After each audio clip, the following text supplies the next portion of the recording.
Hello गाईस, तर आज आपण बनवणार आहे व्हेज मोमोज। सगळ्यात पहिले इथे मी एक चॉप केलेले कांदे टाकणार आहे। त्यानंतर मी कोबीला चांगलं किसून त्याचं पाणी काढून मग याच्यात ॲड करणार आहे। इथे मी ग्राइंड केलेले सोयाबीन पण याच्यात टाकणार। इथे किसलेले थोडंसं मी अद्रक टाकणार आहे आणि याच्यात गाजर पण किसून टाकणार आहे आणि चॉप केलेली मिरची ॲड करणार आहे। त्यानंतर इथे मी लसूणचे पानं ॲड करते। आता वेळ येते सॉसेस आणि मसाल्यांची। सगळ्यात पहिले इथे रेड चिली सॉस टाकलेली, त्यानंतर इथे मी सोया सॉस पण टाकणार आहे आणि इथे मी मॅगी मसाला ॲड केलेले आहे आणि चवीनुसार मीठ पण टाकते आणि लागणारे मिरची म्हणजे लाल मिरची पावडर आणि इथे मी चिकन मसाला टाकलेली आहे आणि आपण चांगल्या प्रकारे हे मिक्स करून घेणार आहे।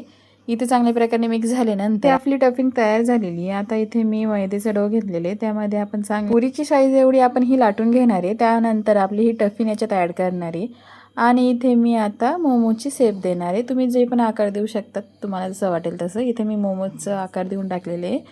त्यानंतर आपण एक एक करून आपण हे सगळे रेडी करून घेणार आहे।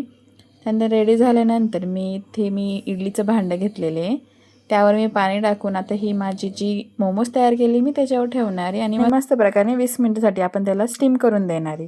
चांगली स्टीम झाल्यानंतर ही आपली मोमोज तयार झालेली आहे ऑलमोस्ट।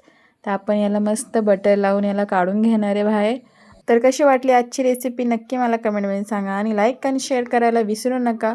जर तुम्हाला माझी ही मोमोजची चटणीची रेसिपी पाहिजे असेल तर तुम्ही मला कमेंट करून सांगू शकता।